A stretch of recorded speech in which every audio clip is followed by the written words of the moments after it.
श्री शिवाय नमस्तु भीम हर हर महादेव स्वागत। दोस्तों, आप सभी जानते हैं कि कल रविवार के दिन पड़ रही है इस पवित्र माघ मास की नवमी तिथि। पूज्य गुरुजी ने कहा है कि इस नवमी की तिथि में आपको सिर्फ एक सफेद फूल से और एक चावल के दाने से शिवलिंग के ऊपर एक बहुत ही खास उपाय करना है।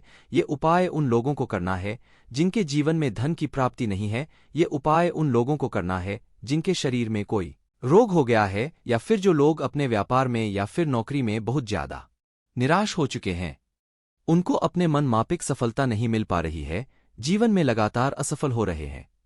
घर में आए दिन लड़ाई झगड़ा होता रहता है, किसी भी तरह से सुख शांति का माहौल नहीं है। तो ऐसे लोगों के लिए पूज्य गुरुजी ने कहा कि ये उपाय बहुत ही अचूक होने वाला है। तो चलिए जानते हैं इस विशेष उपाय के बारे में। लेकिन उससे पहले एक प्रार्थना, अगर आप चैनल पर नए हैं तो कृपया हमारे चैनल सनातन धर्म का संसार को सब्सक्राइब अवश्य कर लें। देखिए, इस वीडियो में हम लोग द्वारा बताए गए कुछ बहुत ही खास उपायों के बारे में जानेंगे। ये उपाय आपकी मनोकामना को भी परिपूर्ण करने के लिए है। साथ ही साथ आपके जीवन में किसी भी प्रकार की दिक्कत चल रही है तो उसका अंत करने के लिए है। पूज्य गुरुजी कहते हैं कि माघ मास का बहुत ही ज्यादा महत्व होता है। माघ में स्नान का, माघ में दान का बहुत ज्यादा महत्व होता है। इसलिए इस विशेष माघ मास में आपको इनमें से कोई भी एक उपाय जरूर कर लेना चाहिए। तो जानते हैं पूज्य गुरुजी द्वारा बताए गए सबसे पहले उपाय के बारे में। इस उपाय के लिए आपको एक लोटा जल ले लेना है। तांबे के पात्र में अपने घर से जल ले लेना है और इसी के साथ आपको सिर्फ एक चावल का दाना ले लेना है। चावल का दाना कहीं से भी टूटा हुआ नहीं होना चाहिए, खंडित नहीं होना चाहिए। फिर इसी के साथ आपको ले लेना है एक सफेद फूल। सफेद फूल आपके पास अगर नहीं है तो शिवलिंग के ऊपर चढ़े हुए सफेद फूल को उठाकर जल से शुद्ध करके फिर आप उसका भी इस्तेमाल कर सकते हैं। बस आपको ध्यान रखना है कि ये सफेद फूल केतकी का नहीं होना चाहिए, क्योंकि केतकी का फूल हम लोग शिवलिंग के ऊपर समर्पित नहीं करते हैं। इससे हमें गौहत्या के बराबर पाप लगता है। अब देखिए, फिर सबसे आखिर में आपको ले लेना है एक बेलपत्र। अगर आपके पास बेलपत्र भी नहीं है तो शिवलिंग के ऊपर चढ़ी हुई बेलपत्र को उठाकर जल से शुद्ध करके उसका आप इस्तेमाल कर सकते हैं। बस आपको ध्यान रखना है कि ये बेलपत्र कहीं से भी कटीपटी नहीं होनी चाहिए, और बेलपत्र की डंडी क्या होता है वो भी नहीं होना चाहिए। अब देखिए, आपने जो एक लोटा जल तैयार किया है उस जल में आपको ये सारी सामग्री डाल लेनी है। एक बेलपत्र डाल लेनी है, मंत्र का स्मरण कर लेना है। एक चावल का दाना डाल लेना है, मंत्र का स्मरण कर लेना है। और एक ये सफेद फूल डाल लेना है और मंत्र का स्मरण कर लेना है। अब ये लोटा आपको अपने पूरे घर में लेकर घूम जाना है। घर के हर एक कमरे में लेकर घूम जाइए, हर एक कोने में लेकर घूम जाइए और श्री शिवा नमस्तव मंत्र का स्मरण करते जाइए। बस आपको किसी भी अशुद्ध स्थान वाली जगह पे नहीं लेकर जाना है। जैसे आपको बाथरूम या अन्य किसी भी अशुद्ध स्थान वाले में लेकर इस लोटे को नहीं जाएंगे, और घर के हर एक कोने में लेकर इस लोटे को घूमकर फिर इसके बाद आप पहुंच जाएंगे शिवालय। पूज्य गुरुजी कहते हैं कि इस उपाय को आप सुबह करना चाहें तो सुबह कर लें और शाम को करना चाहें तो शाम को कर लें। पूरे दिन में किसी भी समय उपाय को कर सकते हैं। अब पहुंचने के बाद सबसे पहले आप दक्षिण दिशा में बैठ जाइए और उत्तर दिशा की तरफ अपना फेस कर लीजिए। लेकिन अगर शिवालय में भीड़ है तो फिर ऐसी स्थिति में आप किसी भी दिशा में बैठकर शिवलिंग की पूजा प्रार्थना कर सकते हैं। ऐसा पूज्य गुरुजी कई बार बता चुके हैं। अब शिवलिंग के सामने बैठकर आपको इस एक लोटे जल को धीरे धीरे शिवलिंग के ऊपर समर्पित करते जाना है और लगातार अवधूतेश्वर महादेव का स्मरण करते जाना है। कौन से महादेव का? अवधूतेश्वर महादेव का स्मरण करते और धीरे धीरे जल समर्पित करते जाइए। इसके बाद जलाधारी से जो जल नीचे गिर रहा है उसको थोड़ा सा अपने हाथ में लेकर अपने शरीर के ऊपर इस जल का छिड़काव कर लीजिए और महादेव से प्रार्थना कर लीजिए कि मेरे जीवन में धन प्राप्त नहीं हो पा रहा है, या फिर मुझे नौकरी नहीं मिल पा रही है, या फिर मेरे व्यापार में बहुत ज्यादा हानि हो रही है, मुझे बहुत ज्यादा जीवन में कष्ट मिल रहे हैं, या किसी भी प्रकार की आपकी कोई मनोकामना हो, चाहे धन प्राप्ति से संबंधित हो, चाहे नौकरी या किसी भी, उसको पूर्ण करने की आप दूतेश्वर महादेव से प्रार्थना करके और इस जल का छिड़काव करके फिर वापस आपको अपने घर आ जाना है।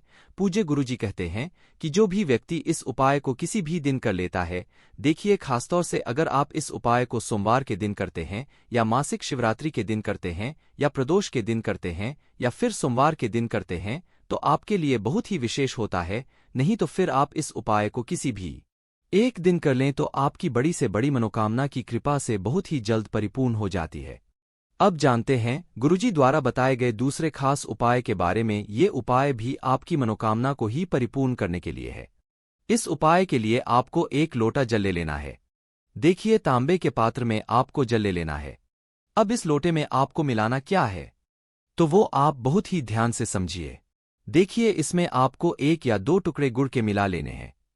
1 या 2 छोटे छोटे गुड़ के टुकड़े आपके पास होंगे, वो आपको मिला लेना है। गुड़ हमारे वन में तेज की वृद्धि करता है, ओज तेज की वृद्धि करता है। इसलिए आपको 1 या 2 टुकड़े गुड़ के मिला लेना है। फिर इसी के साथ आपको थोड़े से चावल के दाने मिला लेने हैं। 1 चुटकी या 2 चुटकी जितने भी चावल के दाने संभव हो सके उतने आप इसमें मिला लीजिए। फिर इसके बाद आपको 1 चुटकी हल्दी मिला लेनी है। फिर इसी के साथ अगर आपके पास लाल फूल उपलब्ध हो जाए तो लाल फूल भी आप इसमें मिला लीजिएगा। अगर लाल फूल नहीं है तो फिर आप पीले रंग के फूल को भी मिला सकते हैं। अगर कोई फूल नहीं है तो फिर आप उसको कुछ मत मिलाइए। फिर इसी के साथ आपको लाल मिर्च के 11 दाने मिला लेने हैं। लाल सूखी मिर्च जो हम लोग अपने खाने में इस्तेमाल करते हैं, उसमें से एक शुद्ध लाल मिर्च आपको निकालनी है, उसको फोड़ना है और उसके अंदर जो दाने होते हैं उन दानों में से कम 11 दाने आप ले लीजिए और उसको भी इस 1 लोटे जल में मिला लीजिए। अब ये सारा 1 लोटे जल का मिश्रण लेकर आपको अपनी छत पर पहुंच जाना है और ये मिश्रण वाला जल ही आपके जीवन में बीमारी, कष्ट इनको समाप्त करेगा। अगर धन की प्राप्ति नहीं हो पा रही तो धन की प्राप्ति करवाएगा। अगर आपको मान, सम्मान, यश, कीर्ति नहीं मिल पा रही है तो उसकी प्राप्ति करवाएगा। और अगर आपके जीवन में किसी भी प्रकार का कोई संकट चल रहा है, कोई भी संकट आपके जीवन में कोई भी परेशानी चल रही है, तो उन सभी का अंत होगा। देखिए, अब इस 1 लूटे जल को आप भगवान सूर्य नारायण को अर्घ्य स्वरूप समर्पित करेंगे। अपने सर से कम 8 इंच ऊपर रखते हुए इस 1 लूटे जल का अर्घ आप भगवान सूर्य नारायण को समर्पित करते जाएंगे और लगातार ओम सूर्याय नमः या फिर ओम आदित्याय नमः इनमें से किसी भी एक मंत्र का स्मरण करते जाएंगे। इस लोटे से जो जल नीचे गिर रहा है उस जल की धार को आप निहारते रहेंगे। लगातार धार को निहारते जाइए और भगवान सूर्य नारायण का स्मरण करते जाइए।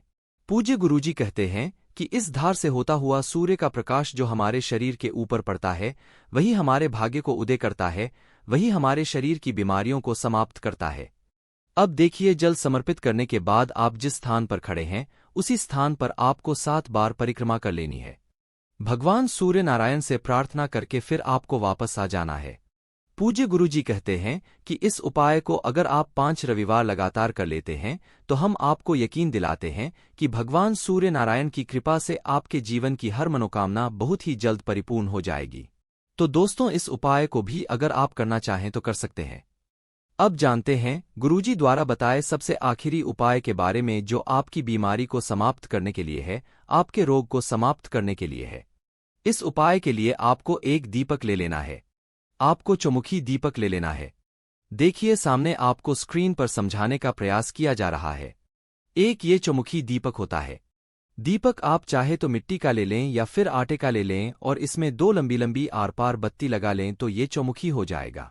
अब इसमें आपको तिल के तेल का इस्तेमाल करना है। चाहे काले तिल का हो या किसी भी, आपको बस तिल के तेल का इस्तेमाल करना है और इस दीपक को प्रज्वलित कर लेना है। इस दीपक को प्रज्वलित करने के बाद जो व्यक्ति बीमार है उस बीमार व्यक्ति के ऊपर से 21 बार इस दीपक को उतार लेना है। उसके सर से लेकर पैर तक कम से कम 21 बार आप इस दीपक को उस बीमार व्यक्ति के पूरे शरीर से उतार लीजिएगा। घड़ी की दिशा में यानी क्लॉकवाइज दिशा में आप सर से लेकर पैर तक उसको कम से कम 21 बार उतार लीजिए और महादेव से प्रार्थना कर लीजिए कि इसके जो रोग है उसको दूर करने की कृपा करें। और फिर इस दीपक को आप किसी भी चौराहे पर रख दीजिए। ये उपाय आप रात्रि के समय में करिएगा, चाहे 8 बजे, चाहे 9 बजे, चाहे 10 बजे। इस समय आप रात्रि में किसी भी समय इस उपाय को कर लीजिएगा और फिर इस दीपक को आप चौराहे पर रख दीजिएगा। इस प्रज्वलित किए हुए दीपक को चौराहे पर रख आइएगा, कहीं पर भी साइड में रख दीजिएगा और फिर वापस चले आइएगा। पूज्य गुरुजी ने कहा है कि कोई भी व्यक्ति चाहे महीनों से बीमार हो, चाहे सालों से बीमार हो, नाम का स्मरण करते हुए और उसकी बीमारी को दूर करने की प्रार्थना करते हुए अगर ये दीपक उतार के हम लोग किसी चौराहे पर रख देते हैं तो यकीन मानिए उस बीमार व्यक्ति की बीमारी में बहुत ही जल्द उसे आराम मिलने लगता है।